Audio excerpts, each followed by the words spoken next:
بسم اللہ الرحمن الرحیم. ایک نئے پروگرام کے ساتھ آپ کی خدمت میں حاضر ہیں. گیلانی صاحب, میرا خیال ہے کہ یہ جو آج ہم جس موضوع پہ بات کر رہے ہیں وہ ہے کیبنٹ کی تشکیل. تو مجھے تو ذہن میں ایک مصرع آ رہا ہے کہ ثبات ایک تغیر کو ہے زمانے میں. وہ جو کہتے ہیں کہ بڑی پلاننگ تھی بڑے لوگوں کی, وہ تو ورڈ نہیں گئی. اچھا, مجھے لگ رہا ہے کہ آپ اپنی میڈم کی طرف اشارہ کر رہے ہیں. نہیں, میں نے کسی کا نام نہیں لیا.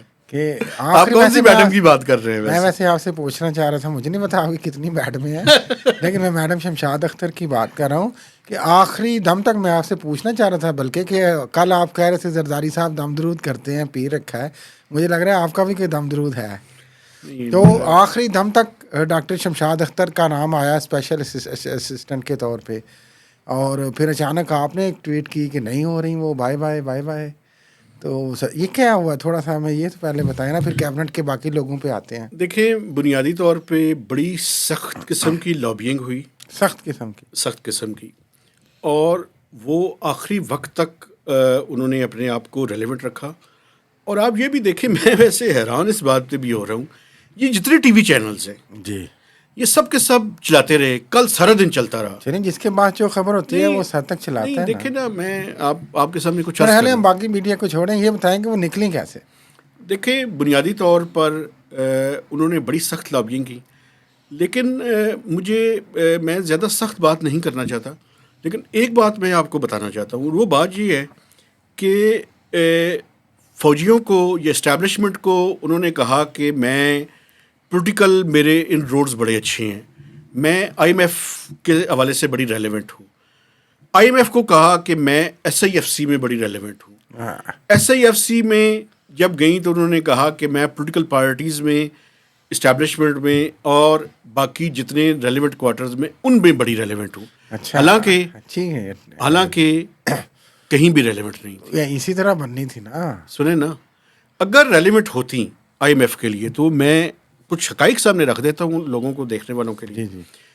ریلیونٹ ہوتی تو ان کی خواہش یہ تھی کہ ان کے عرصے کے دوران آئی ایم ایف اپنا سیکنڈ ریویو کمپلیٹ کر لیتا. انہوں نے آئی ایم ایف سے ریکویسٹ بھی کی, میں یہ کنفرم نہیں کر سکتا کہ ان رائٹنگ میں کی یا وربلی کی, لیکن ریکویسٹ کی. وہ ریکویسٹ آئی ایم ایف نے ریجیکٹ کی. دوسرا, ان کا بڑا زیادہ زور تھا ایف بی آر کی ریفارمز کے اوپر. اب میں کھل کے بتا دینا چاہتا ہوں, چونکہ نہیں اس کو مختصر رکھیں کیونکہ ہم ایک بات مجھے کر کے بس مجھے یاد ہے. 22 کو ایک میٹنگ ہوئی, 22 فروری کو, جی, اور اس میں انہوں نے یہ کہا کہ آئی ایم ایف کو یہ تاثر دینے کی کوشش کی کہ ایس آئی ایف سی اور باقی ساری پولیٹیکل لیڈرشپ متفق ہے ایف بی آر کی ریفارمز کے اوپر.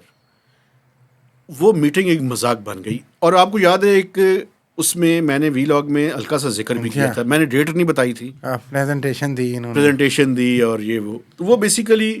تو بنیادی طور پہ اگر مجھے یہ لفظ استعمال کرنے دیں تو اس کے بعد آپ جو دل ہے ڈسکس کر لیجیے گا, بلف گیم ناکام ہوئی ہے.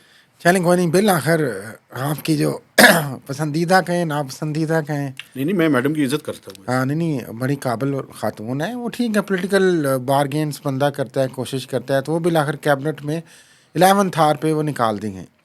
اور بالآخر مہتاب صاحب 19 رکنی کابینہ نے حلف اٹھا لیا. جی سر. اور اس میں آج چیمہ بھی آ گئے. جی. اور اس میں آپ کے بھی ایک پسندیدہ آئے ہیں. وہ کون ہے؟ وہ جو زرداری صاحب کے بچے ہیں. اور ایسے وہ آپ نے ویسے باہر دفعہ زرداری صاحب کے بچے کا ذکر کیا, محسن نقوی, بالکل.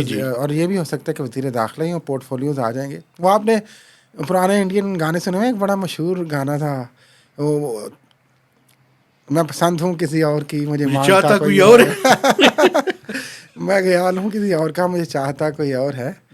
تو مسئلہ یہ کہ بچے تو وہ زرداری صاحب کے ہیں, لیکن بغل بچے کسی اور کے بن گئے. محاورتاً بات کر رہا ہوں. تو دیکھ لیں, انٹیریئر منسٹر کے پاس پاکستان کی ساری انٹیلیجنس ایجنسیز ہوتی ہیں. نہیں آپ دیکھیں, ارزاد صحیح نہ کریں. نہیں ہزار صحیح نہیں, سید بادشاہ. اور میں یہ عرض کر رہا ہوں کہ وہ بہت سارے لوگوں کا یہ تاثر ہے بیسیکلی ان کی آمد سے. اور یہ جو ہم نے محاورتاً بات کی, بیسیکلی ہمیں سسٹم نے چلانا ہے جس کو وہ لائے گا. لیکن ایک بات ہے وہ یہ ہے، وہ کہہ رہے ہیں کہ یہ وزارت داخلہ نہیں رہے گی، بلکہ ان کا رول ایک سیکٹر کمانڈر کا رول ہوگا بیسیکلی. سیکٹر کمانڈر فار کلا کما آف عمران خان. ہاں، پروجیکٹ عمران خان، چونکہ وہ وائنڈ اپ نہیں ہوا نا. یہ اچھا، انتخابات میں ایک امید تھی کہ ہو جائے گا، لیکن خلاف توقع ووٹ پڑے.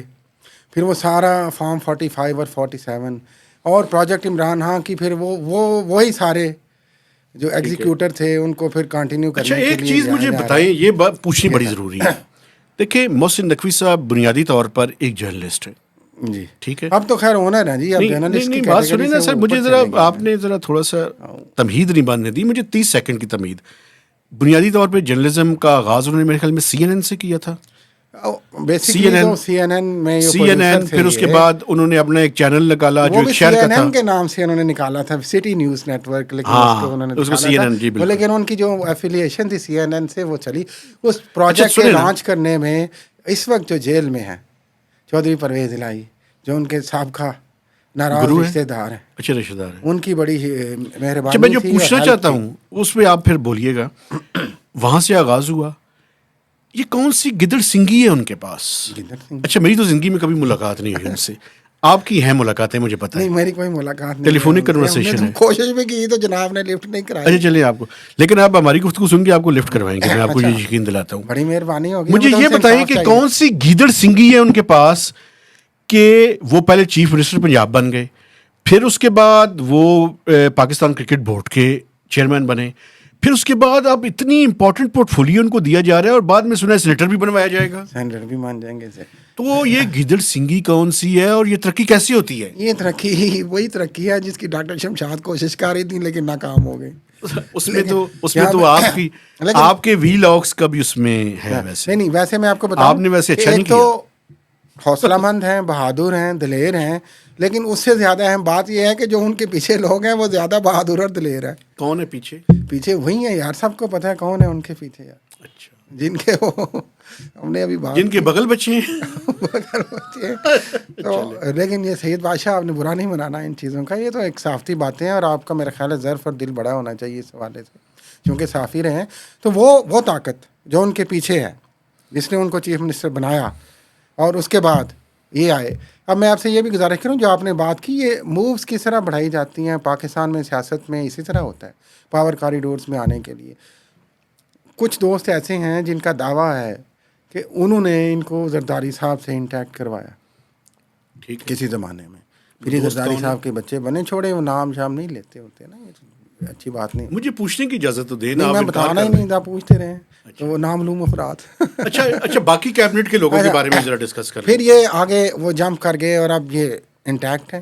اب یہ، لیکن میں اس پہ آخری بات پہلے یہ کرنا چاہ رہا ہوں کہ یہ ایک طرح کی دیکھیں نگران حکومت کی کنٹینیو ہوگی. دو باتیں میں اور کروں. خواجہ آصف نے ایک انٹرویو میں کہا کہ محسن نقوی بڑے اچھے آدمی ہیں، اب تو ہماری ان کی، چونکہ 1.5 سال ہمارے ساتھ کام کرتے رہے، یہ ان کی جملہ ہے، تو ہماری ان سے سیاسی افیلیشن ہو گئی.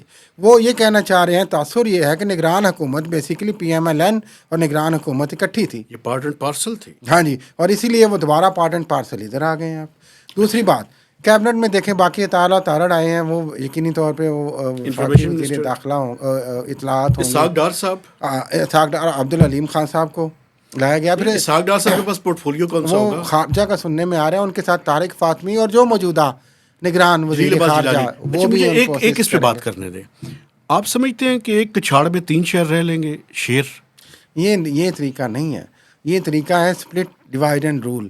بیسیکلی مسئلہ دیکھیں، اس میں کسی دن اور بھی ایک پروگرام کریں گے اس پہ. مسئلہ یہ ہے کہ وہ جو طاقتیں پیچھے ہیں، شاید ان کا بھی خیال ہے کہ ہم اس طرح ڈیوائڈ کر کے چلیں اور زیادہ افیکٹولی کام کریں. ایک بات میں آپ کو بتاؤں، بڑا امپورٹنٹ ہے اس ٹائم، اس ملک کی اکانومی اور معیشت جہاں پہ کھڑی ہے، تو ایک اکنامک ڈپلومیسی کی ضرورت ہے اس ملک کو. اسحاق ڈار کرنے کی کوشش کریں گے نا جی، لیکن یہ جو باقی 2 افراد ہیں، خاص کر جلیل عباس جیلانی، تعلقات کی بات کریں گے. جلیل عباس چلیں ایز اے ٹیکنوکریٹ، ایک ایکسپرٹ کے طور پہ ان کو، اور طارق فاطمی، آپس میں ویسے ڈسٹریبیوشن میں ورک کر لیا جائے تو بہتر ہے. ہاں، وہ میرے خیال کر لیں گے، اور اکانومی میں شاید کوئی اور آ جائے. ایک بات میں آپ کو اور بات بتاؤں، اورنگزیب صاحب بھی آپ کے آ گئے.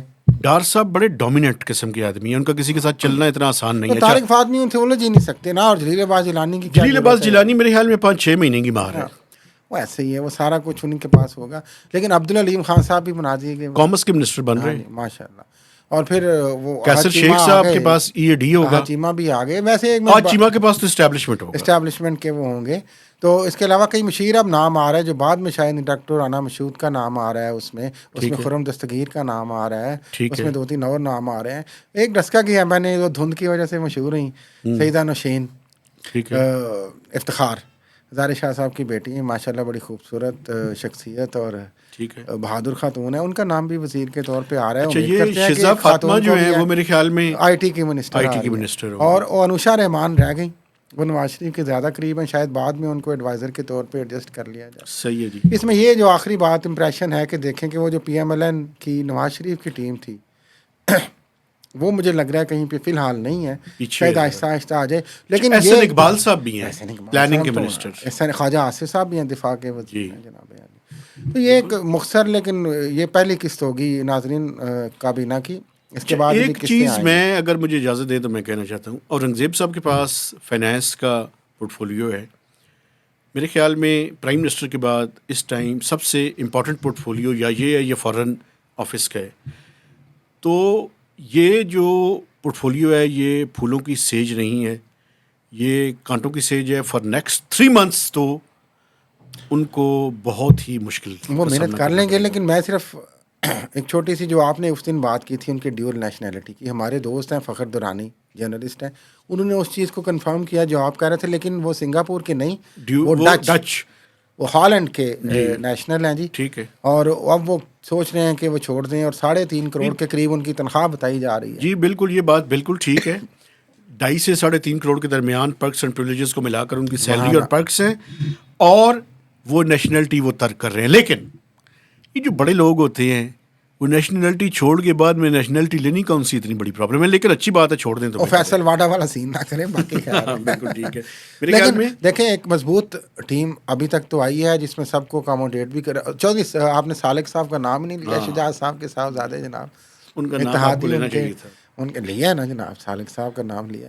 تو یہ اتحادی سارے ان کو جو ATM تھی عمران خان کی، وہ جو عمران خان کی ATM تھی وہ بھی یہاں اویس لغاری، وہ بھی ہے، اویس لغاری آئے. زیادہ تر یہ ایک گلا آ رہا ہے کہ سینٹرل پنجاب سے اور ادھر والے پنجاب سے ہمارے ہیں، لیکن ساؤتھ پنجاب سے 2 ریاض پیر زادہ ان کو، اور یہ اویس لغاری صاحب کو، یہ مقبول جو ہیں اپنے کیا نام ہے ان کا، خالد مقبول صدیقی MQM کے جناب، وہ بھی شامل، ان کو بھی ایڈجسٹ کیا گیا ہے. یہ پہلی قسط ہے ابھی. تو دیکھتے ہیں جی اب شہباز شریف صاحب کیا کرتے ہیں اور محسن نقوی صاحب کیا کرتے ہیں اور اورنگزیب صاحب کیا کرتے ہیں. اچھا مسئلہ یہ ہے کہ اب سپیڈ کا مقابلہ ہے. محسن سپیڈ نے آگے نکل دی ہے یا شہباز سپیڈ اور ہے. محسن سپیڈ کا میچ ہی کوئی نہیں ہے بھائی. اچھا، لیکن سپیڈ کی جو ڈائریکشن ہے وہ ایک ہی طرف ہے دونوں کی سپیڈ کی. تو وہ ڈائریکشن کیا ہے؟ Towards gate number 4. نہیں میرے خیال میں تو عمران پروجیکٹ کا ہاں وہ مقصد ادھر سے ہی، وہ پروجیکٹ ہی ادھر کہنا بھائی، وہ پروجیکٹ ادھر جو شروع کیا ہے وہ ڈسپوز آف بھی کرنا چاہ رہے ہیں. اب دیکھیں وہ اس میں کامیاب ہوتے ہیں یا نہیں. میرا خیال ہے کہ پروگرام کافی لمبا ہو گیا، لیکن آپ سے گزارش ہے کہ آپ نے ہمارے چینل کو سبسکرائب کرنا ہے، شیئر کرنا ہے اور پلیز کمنٹس کرنا ہے. اور یہ ہماری جو باتوں کا مقصد ہوتا ہے کچھ یہ ایک ہیومرس لیول پہ جا کے جو کرتے ہیں، اس میں کسی کی دل آزاری مقصود نہیں ہوتی، کسی کو برا بھلا کہنا مقصود نہیں ہوتا. آپ اپنی سکن کو سیو کرنے کی کوشش نہ کریں. تو اسی کے ساتھ اجازت دیجیے. اللہ حافظ.